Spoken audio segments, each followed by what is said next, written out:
अस्सलाम वालेकुम। मैं आपका होस्ट साजिद रशीद खान। मैं इस वक्त मौजूद हूँ जंग में। ये जंग में हीर रांझे का मज़ार है। हम आपको हीर रांझे के मज़ार की तरफ लेके चलते हैं। ये रास्ता सीधा जो आपको नज़र आ रहा है ये हीर रांझे के मज़ार की तरफ जाता है। तो हम आपको हीर रांझे के मज़ार के बारे में उधर जाके बताएँगे कि हीर रांझा कौन था और जंग में उनका मज़ार कब से है। ये माई हीर स्टेडियम, ये रास्ता बिल्कुल सीधा रांझा के मज़ार की तरफ जाता है।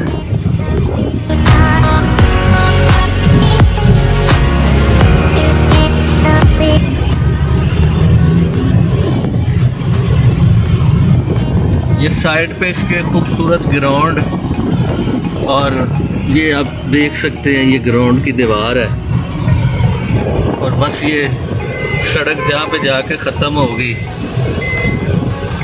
तो उनका दरबार आ जाएगा।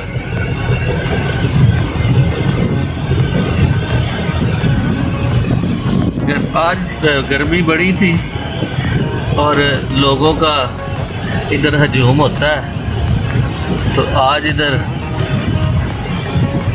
अंदर जाके देखते हैं क्या सूरत हाल है। ये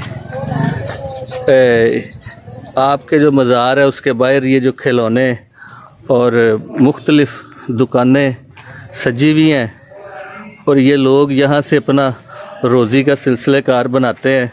सारा साल इन रांझा जी की वजह से इनके बच्चों को रिज़्क मिलता है। ये हम मज़ार के ऊपर आ गए हैं।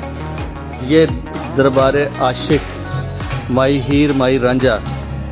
इधर के साकियों का ये कहना है कि ये कमोबेश 800 साल पुरानी इनकी इश्क की एक कहानी थी। तो हम इधर के जो मज़ार के जो बुज़ुर्ग हैं बाबा इफ्तिखार साहब, उनसे बात करेंगे कि वो हमें इस मज़ार की तारीख का बताएं। मैं आपका साजिद रशीद खान। मैं हीर और रांझा के मज़ार के ऊपर, ये हीर और रांझा का जो आशिकी का जो सिलसिला है ये कब से शुरू हुआ है और इसकी जो हिस्ट्री है, हम इसकी सही हिस्ट्री के बारे में यहाँ के जो पुराने बुजुर्ग हैं बाबा इफ्तिखार साहब, वो हमें इनकी हिस्ट्री के बारे में बताएंगे कि ये इनका ब्लॉग कौन से सन से शुरू हुआ और इनके जितने भी मामला हैं वो कहाँ से शुरू हुए और कहाँ पे खत्म हुए। हम इनसे बात करेंगे। जी अस्सलाम वालेकुम, कैसे हैं आप? आपका नाम? इफ्तिखार साहब ये बताएं कि ये हीर और रांझा आप दोनों का ये मज़ार शरीफ है, ये कब से कितनी देर से ये इनका आशिकी का? ये तकरीबन 876 से पहले ये जिला था। तो जैसे शुरू से बताएं, शुरू से। तो जो माई साहब थी ना, एक प्रमुख रहने वाली बात का नाम था नवाब जगसा, लेकिन जो रियासत कुमार था, अब रियासत कहाँ तक थी उसके बाद रियासत कहाँ तक फैली। तो शेख कबीर साहब ने ये जगह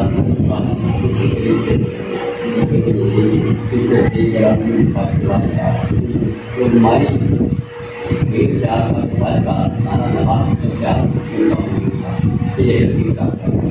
आना जाना था। जैसे बात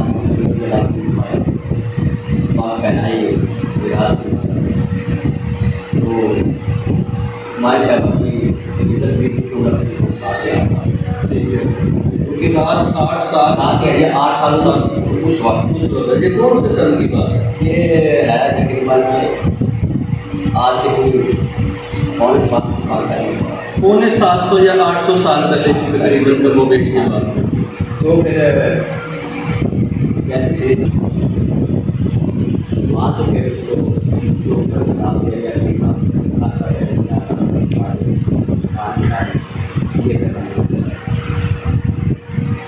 ये जब याद ज़्यादा फैल हुआ क्या देखता कि लाल फिर बैठे आँख ऐसे करके तो पीले कपड़े, फिर इधर मुड़ के देखा, ऐसे देखा दूसरे को उसने का मेरे को खा बोले कि मैं क्या कर एक ज्ञान बाकी ये चला गया काशा लेके है अल्लाह के नाम के देने वाला, है अल्लाह के नाम के देने वाला।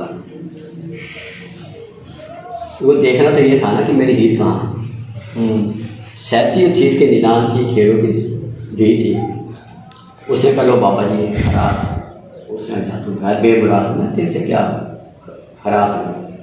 तो बाबा जी आपको कभी हमने देखा नहीं है। उसने कहा बेटा आप मुराद बलोशिश करती कहिए बाबा जी मेरी हीर फिर आप ला कर क्योंकि वो खिलाफत लेके आ गए थे ना इधर से। तो उसने कहा ठीक है बाबा जी आप ऐसे चले, मैं आपको एक उन्होंने कहा उसने कहा तेरा रांझा कर चले जाओ। जैसे वो रांझा हीर को लेके चलता है, पीछे बड़ा शोर शराबा हो जाता है रंगपुर में कि रांझा हीर को ले गया, बादशाह को पता लग जाता है, इन्हें वहाँ के गिरफ्तार करते हैं। जैसे ही हवालात बंद करते ना फिर दुआ करते हैं, अल्लाह से दुआ मांगते हैं, कबूल करते हैं, जैसे हमारी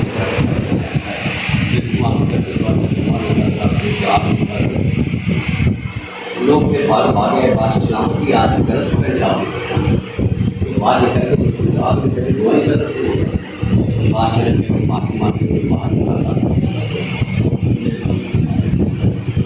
तो फिर कहने लगे कि आप अपने ही ले जाए,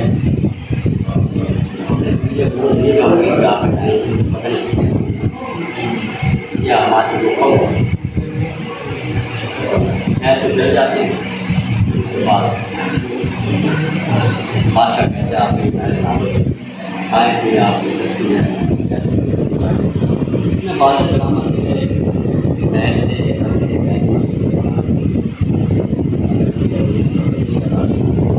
बेड़े चले जाते फिर बादशाह ऐसा करते रानी की मन से रानी थी अपने तक का दारा मगर आखिर जाने वाला बेड़ा चलाने वाला उसके बाद दोनों का कोई आज पता नहीं करते जैसे मारने की है थोड़े बंदे पास आया गया था एक मोहब्बत बात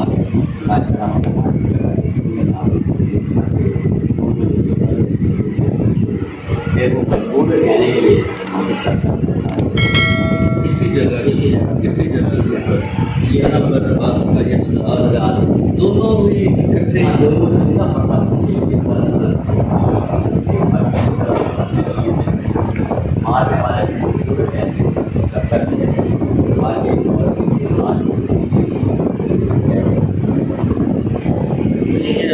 आपने बाबा खार साहब की बातें सुनी तो आप जब भी जान तशरीफ़ लाएँ तो हीर और रांझा आप दोनों की कब्र मुबारक मज़ार पे ज़रूर हाज़िरी दें और खुद भी दुआ करें और अपने घर वालों के लिए भी दुआ करें कि जो इन्होंने आशिकी का कोड यहाँ से पूरा किया उस पर आपको भी चलने की अल्लाह तौफीक दे।